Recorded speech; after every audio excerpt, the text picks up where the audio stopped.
Hello and welcome to today's conversation. I'm Stacy Burdett, and I'll be interviewing 5 expert scholars of history, Jewish studies, and Holocaust studies about the Jerusalem Declaration on Anti-Semitism. I'm going to start with one of the organizers of this initiative. Professor Alon Confino is a professor of history and Judaic studies at the University of Massachusetts at Amherst, and he also directs the Institute for Holocaust, Genocide, and Memory Studies. Professor Confino, start by telling us, what is the Jerusalem Declaration on Anti-Semitism and what does it do?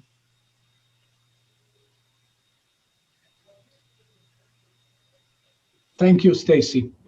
The JDA is a tool to confront and raise awareness about anti-Semitism in its many manifestations around the world.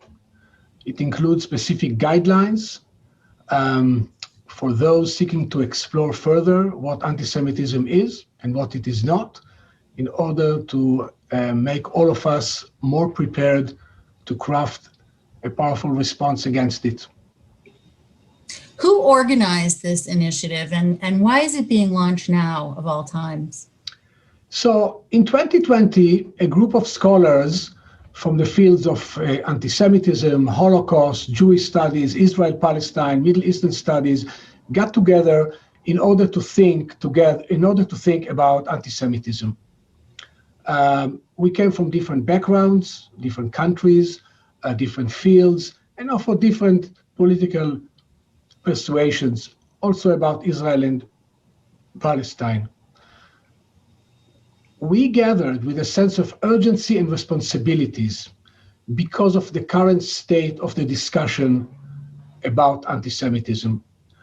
This discussion today is filled with disunity, confusion, conflict, even I would say anger. We devoted a lifetime to thinking and teaching and writing about anti-Semitism and Jewish history and other fields, and we thought it behooves on us to use our scholarly expertise to try to come up with a clear, concise document that lays out what is and what isn't anti-Semitism. And this document now is in front of us, the Jerusalem Declaration of Anti-Semitism. We hope that this declaration overcomes some of the main issues that divided our communities, both Jewish communities and beyond.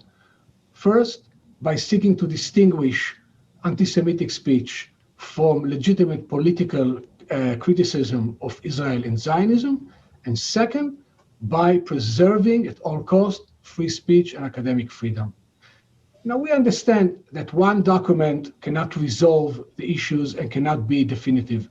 Not at all. This is a living discussion, and we want to introduce ourselves into this discussion.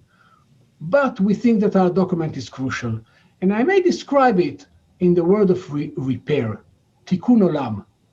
The JDA would like to repair a broken conversation on anti-Semitism that has brought tremendous anxiety to Jews and non-Jews. We want to bring together different subjects and different people for a civilized conversation about anti-Semitism in order to be able to fight it much better, because the current division is absolutely counterproductive. And this is the promise of the JDA. Thank you. Indeed, the divisiveness of this debate is a problem no matter where you sit in this conversation. Before we dive in to the JDA and how it can interact with different situations, I'd like to start by asking another one of the organizers, Professor David Feldman, what the organizers and signatories are asking entities to do with this declaration. David is a professor of history who's been the director of the Institute for the Study of Anti-Semitism at Birkbeck at the University of London. And he's been the director of the Institute since it was established in 2010. David, who is this for and what should they do with it? Well, the Jerusalem Declaration on Anti-Semitism is really for anyone and any organization, any institution that wants to be able to recognize, understand, and respond to anti-Semitism. The document is a living document. It's informed by history, but it responds to our current situation and our current difficulties, the current strife over anti-Semitism, which Alon referred to, the difficulties we encounter and the arguments we encounter in determining what is and what is not anti-Semitic. And in this regard, the Jerusalem Declaration is presented as an alternative to the IHRA working definition on anti-Semitism. And for those organizations which have already adopted the IHRA definition, it offers itself as a supplement which can make good some of the shortcomings of the IHRA declaration. It's important, though, to understand that the Jerusalem Declaration on Anti-Semitism is not a hate speech code. It's not a legal document or a quasi-legal document.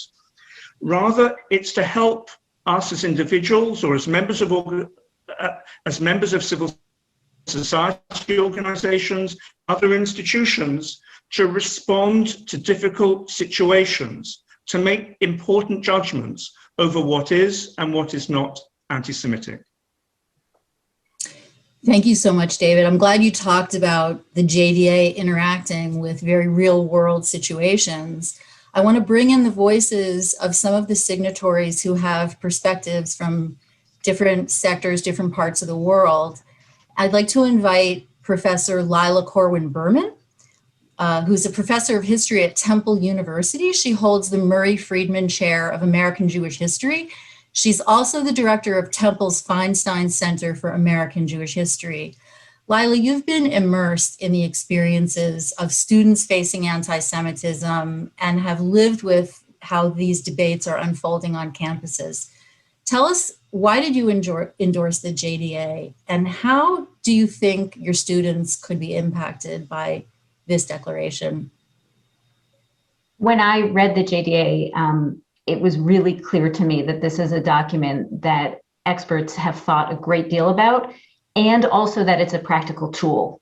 And I think that it just does a lot to provide a detailed set of interpretive examples about exactly the kinds of expressions and sentiments that I see on campus, that I see my students and my colleagues dealing with. It responds to a real need, a real hunger for deeper examination about these issues. And it was just clear that this declaration had a power to really illuminate and open up places that have become very constrained and confined and frankly, almost impossible. It's not going to resolve debates. And I don't think that that's what the organizers are hoping for. I think you've already heard that. But it very clearly and quite practically sets out the framework that we can use to distinguish between something that is indeed anti-Semitism and other things that we might vehemently disagree about and debate about, but are not anti-Semitism. And I think ultimately, and this is where I come down most forcefully on endorsing this, ultimately, I think it's going to help our students and our campuses move beyond what have become really, really harmful discussions. Quite recently, a colleague of mine who is in a non-tenure track position at a different university and who has been putting together public programs invited Peter Beinart to come and speak. And he's invited a whole range of other people to speak. But upon his invitation to Beinart, the local Jewish community, the Federation, erupted in anger and claimed that my colleague was bringing a BDS supporter, which is not an accurate characterization of Beinart, but never mind. And started to say that this was engaging in a pattern of anti-Zionism and seemed to be building a case for calling my colleague somebody who was engaging in anti-Semitic behavior. Not only is this dangerous to my colleague, but it also takes away the ability of students to interact with the range of ideas and forms of expression and politics that is really the lifeblood of university life, of campus life. So this kind of guideline that the JDA is offering would be useful to university administrators who are trying to figure out how to deal with the pressure that they're receiving from the community and from other places. It would give my colleague whose employment status is precarious really more stable ground from which to do his job. And it would provide Jewish community leaders a more refined and interpretively sophisticated set of tools with which to understand anti-Semitism. But ultimately, it's going to give our students what they deserve, which is a rich way of thinking about intellectual life, thinking about political life, without having to be living in a state of fear about what is or isn't anti-Semitism. So I think it's a really powerful tool, and I was quite proud to sign on to it. Thank you so much, Lila. It's definitely, the fight against anti-Semitism is urgent, and it requires people to talk to people who have different perspectives. And we definitely lose out when we're not able to come together as whether targets of anti-Semitism or stakeholders and talk to each other across divides. So I'd like to reflect, while in some countries, it's a challenge to find the support or the political will to fight anti-Semitism, but anyone involved in the fight against anti-Semitism knows that Germany is different. The imperative to fight anti-Semitism is so clear across society. I'm going to turn to one of our scholars who is an expert in German Jewish history, and to hear about what sparked German anti-Semitism scholars to get involved in developing the JDA. Professor Moshe Zimmerman is professor emeritus at Hebrew University. He helped found and served as the director of the Richard Kubner Institute of German History for 27 years. Moshe, Professor Zimmerman, I'm going to call you Moshe, given your understanding of the context and the history of not just Jews in Germany, but anti-Semitism in Germany, is there really a need for another interpretive tool in Germany to recognize anti-Semitism? What do the German experts that have been involved in developing the JDA hope that this document will contribute to awareness in Germany, where there's so much sensitivity and depth of understanding about this issue generally? Well, the new document is extremely important for the German society and for German politics because of the big confusion that we still observe in Germany of today. Of course, the Germans have a huge hunchback, which is called the Holocaust. And this is why everybody there is attentive to accusations concerning anti-Semitism. Nobody in Germany wants to be counted among the anti-Semites, but they need to know what an anti-Semite is and where and how do you find anti-Semites if you encounter them. Of course, it's not a new question for the Germans, but it's developing all the time, especially in the last years. And the definition that was proposed by the parliament was too complicated. The definition proposed by the IHRA was confusing, even misleading. And this is why we need this very important new document about what anti-Semitism is and what it is not.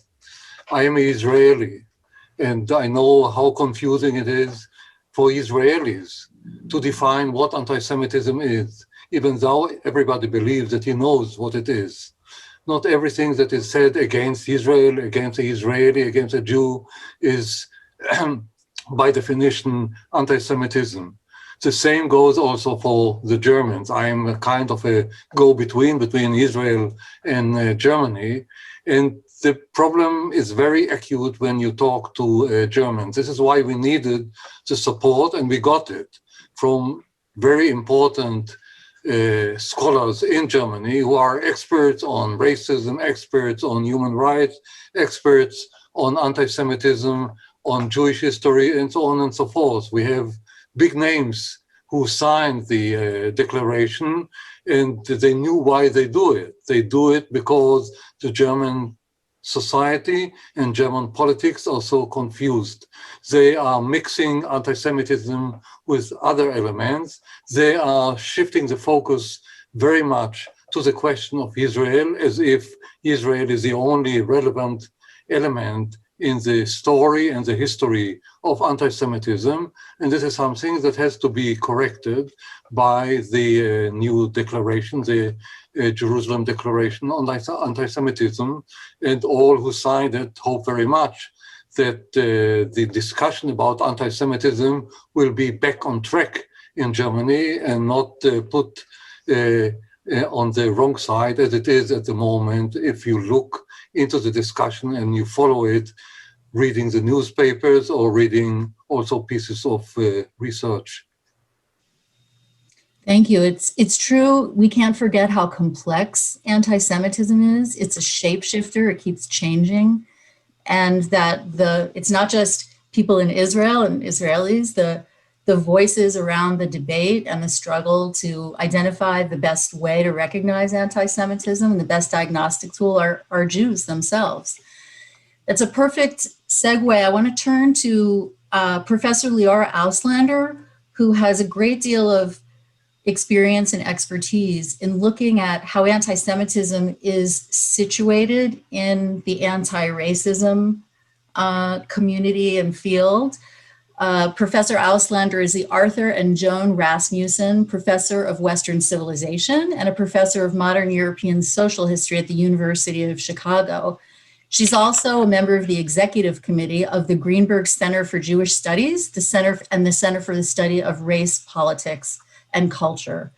So, Leora, your work has really put in sharp focus for you the relationship between anti-Semitism and racism, maybe some of the distinctions. Tell me a little bit about what compelled you to endorse the JDA. Was it connected to your work on the intersection of anti-Semitism and racism? And then I'd love you to tell us a little bit about how you think this new declaration will land in the anti-racism movement or in other progressive spaces that you know. Great, thank you, Stacy. Yeah, I was, like Lila, when I read the Jerusalem Declaration on Anti-Semitism, I too was compelled to sign it for a variety of reasons. I think it's a very powerful document. It succeeds in producing a definition, a usable, succinct, and yet complex definition of what anti-Semitism is. And I think that it's especially crucial that, unlike many such documents, it defines anti-Semitism as a particular instance of racism.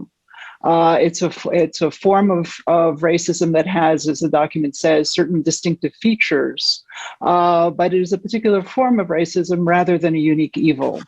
And that's very important as we form alliances and work to think better and to fight better against anti-Semitism and the other species of racism with which it coexists and upon which it feeds and which feeds off of it.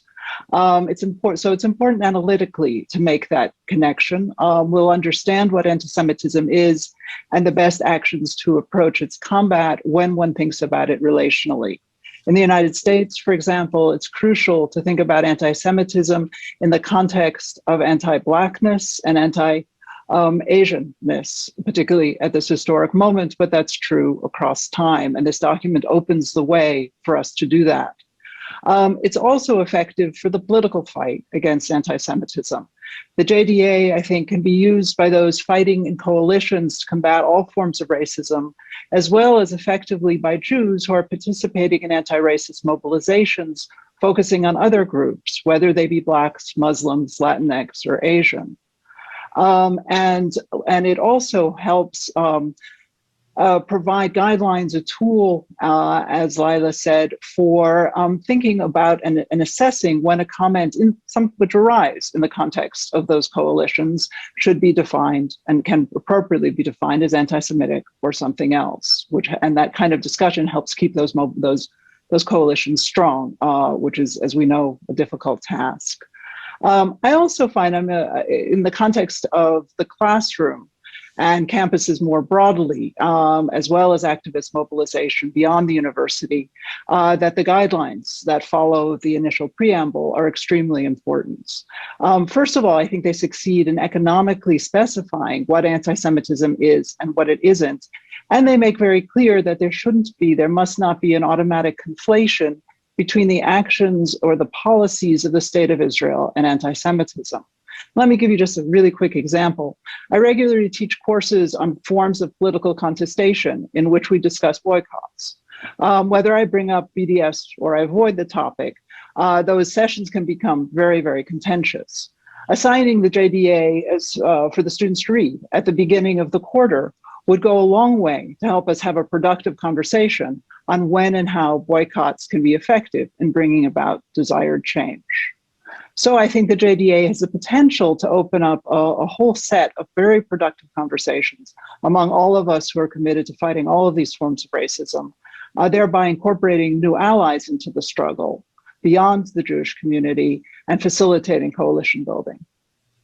Thank you so much, Leora. It's interesting to hear your analytical frame about the connection. I just know as a lifelong advocate, people shouldn't have to fight the bigotry that targets them alone. And I know in my gut that I can't imagine the struggle against anti-Semitism separated from the struggle against bigotry, and people need each other. But it's very interesting to hear that authoritative frame on my gut feeling.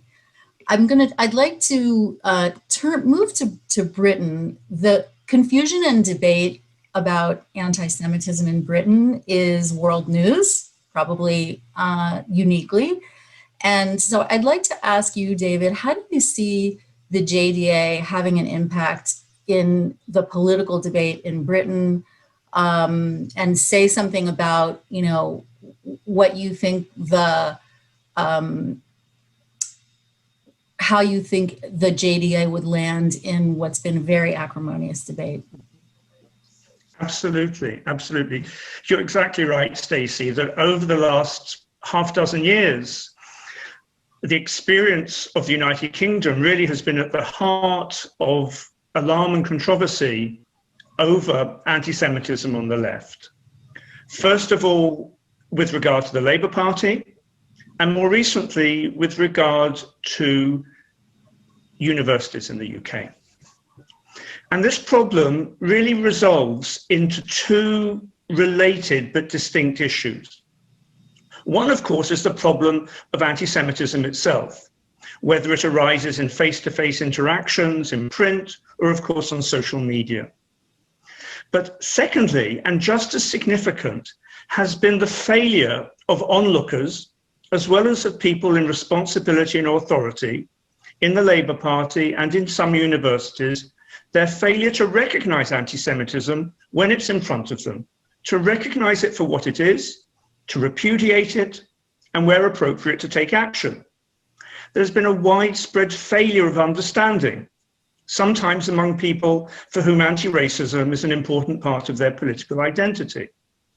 Of course, it's precisely this problem that the IHRA definition was meant to address. It was intended to shed light, but in actual fact, it has created even greater strife. It has become a source of contention itself. Far from helping us to combat anti-Semitism, it has helped to make the subject even more contentious, and inadvertently, in doing so, perhaps has added to the sense of insecurity which many Jews feel in the UK and elsewhere in Europe. And the reason why it has had this effect is in part due to the unfortunate drafting of the working definition. This has meant that the caveats which are there and which surround the examples in the working definition are sometimes inadvertently ignored. But secondly, and still more unfortunately, there is the abuse of that definition by some people who deliberately ignore the caveats.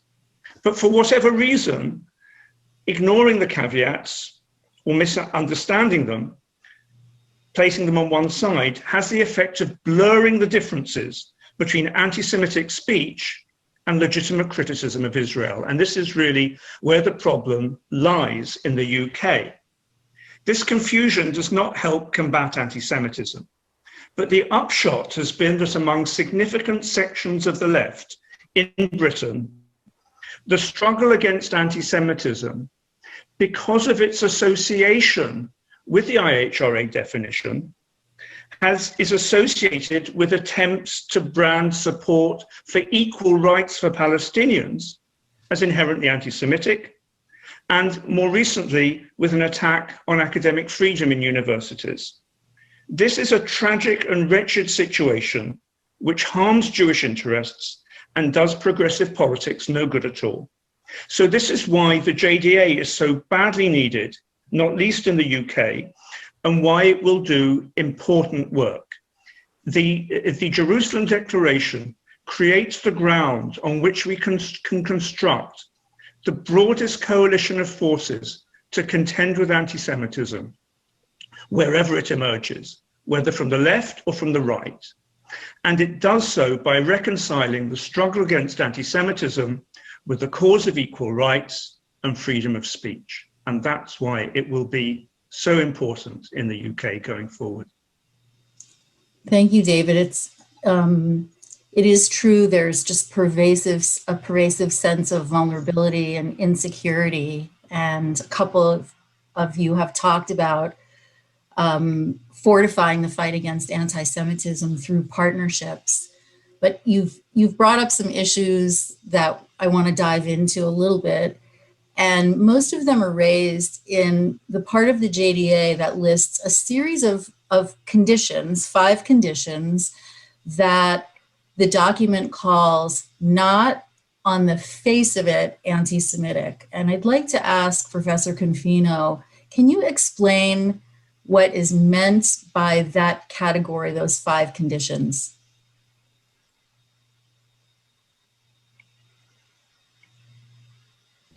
One advantage of the JDA is that it outlines not only what anti-Semitism is, but what it is not.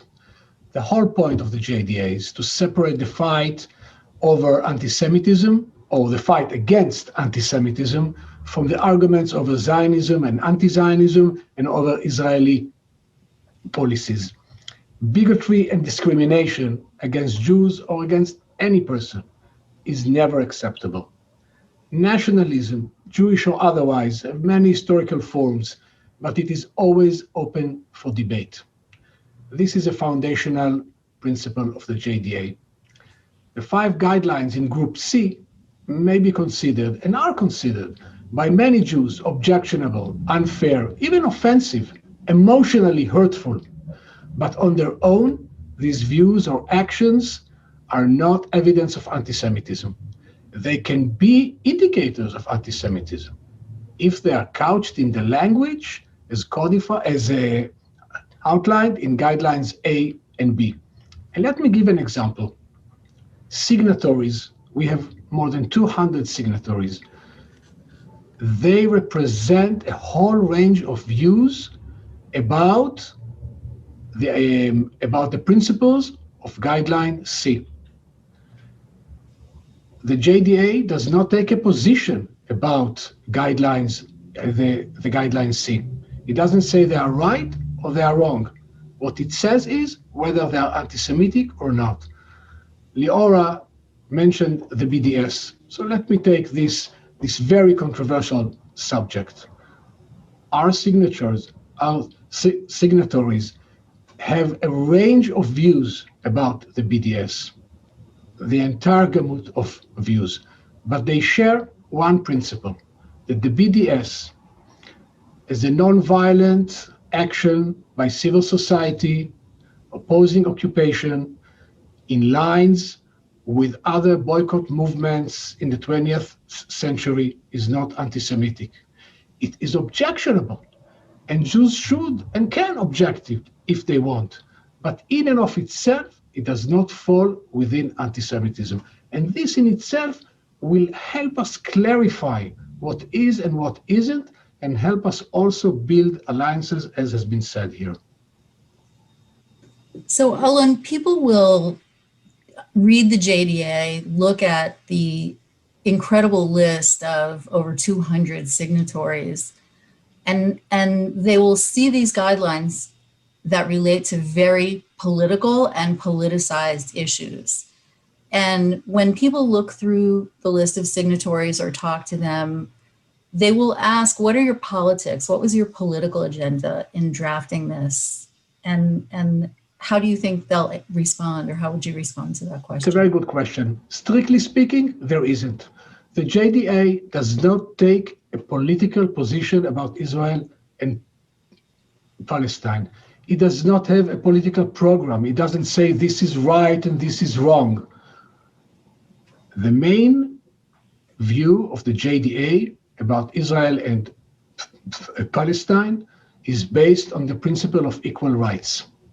That is, that all the inhabitants between the Jordan River and the Mediterranean, Jews and Palestinians, deserve equal rights. Equal national, political, civic, legal, and human rights. How the inhabitants between the Jordan River and the Mediterranean decide to apportion politically these rights, it can be 2 states, 1 state, a confederation, this is for them to decide. The JDA has no opinion about it. So the main issue is about rights, as David said, and here I think is the promise and the vision of the JDA. And it is important to underline it because by focusing on rights, we hope to create a space for debate among people who disagree. This is what we take the disagreement as built in this discussion about anti-Semitism and about Israel and Palestine. What we don't have is a space in which we can all share and disagree in a civil way. Thank you.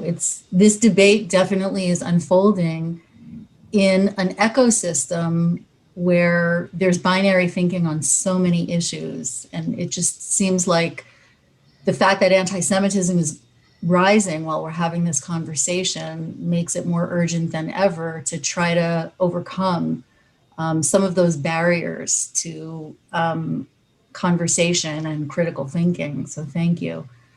I wanted to move back to practicalities and just see who has some final thoughts about how you think the JDA is really going to interact with where you sit with your community. I'd like to turn first to Professor Auslander. Leora, do you want to share any closing thoughts? Sure. Yeah, absolutely. I mean, first of all, I'd actually just like to really underscore what Alon was just talking about and David before him. First of all, on the question of rights, but also that to underscore the fact that the JDA does not endorse any particular political position or an absence of disagreements on fundamental issues of Israel-Palestine. In fact, it assumes that such disagreement is inevitable, as it is in the context of all states and societies where there are conflicts about how people's rights are to be assured. The JDA provides a crucial tool by providing guidance for people who don't intend their critiques of Israel or Palestine to be anti-Semitic, to avoid that pitfall. And it also enables those who are maybe too quick to label certain statements as anti-Semitic to reconsider that. So that's just one thing that I wanted to come back to. And I really do think that as a pedagogic document, the JDA has the potential, maybe unique among the documents that I've read, to normalize debates about politics and policies in Israel-Palestine and to encourage reflection on anti-Semitism as a form of racism, and thereby to greatly facilitate collaboration among all of those fighting to eradicate anti-Semitism and along with it, other forms of racism. Thank you. Professor Berman, closing final thought from you. Look, I mean, you're hearing from all of us that nobody is under the delusion that we're going to settle disagreements with a declaration. And in fact, I hope also it's clear that that's actually not the goal, right? A good society, a good world debates things, and that's how progress is made. But I think what we can learn from this declaration is that the terms and the interpretive instruments that we elevate have clear consequences.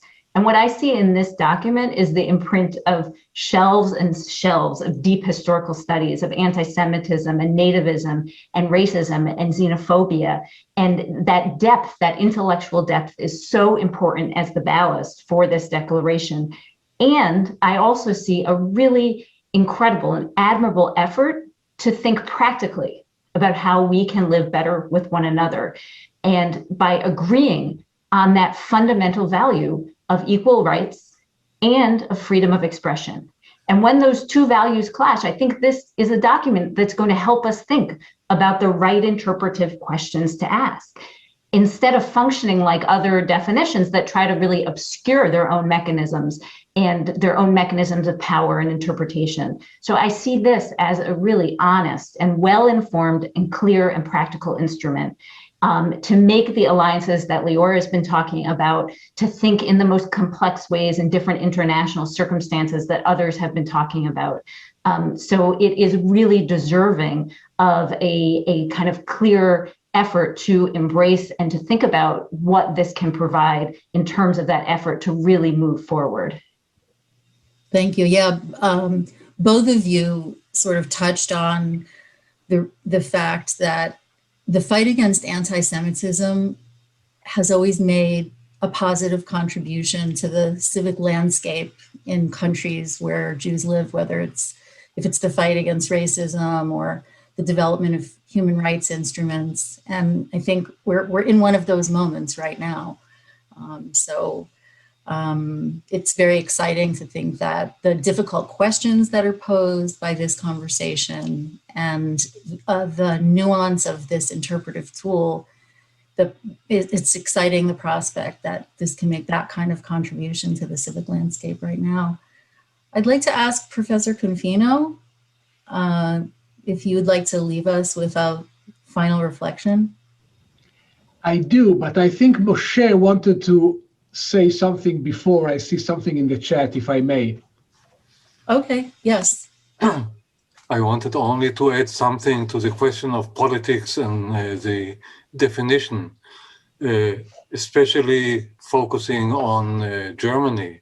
The problem is that the definition was politicized by the previous definitions, including the IHRA.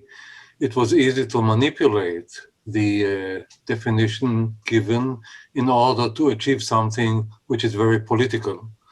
There are politicians in Germany and Israel took part, and I hope very much that this element of manipulative politics will be taken out by the introduction of the new definition of the JDA. Thank you. Thank you very much. Alon. So for me, maybe the metaphor of repair is the one that is most important. Repair brings to my mind human fallibility, but also the aim to improve, and also critical self-introspection about what we do in the world. So for me, in this document, there is a small step to oppose discrimination against Jews, to oppose discrimination anywhere, and also to oppose discrimination by Jews. And this is perhaps a lesson for us all. Thank you. I want to thank you all for your reflections, your insights, the depth of your analysis, and the heart you bring to this important conversation. Thank you.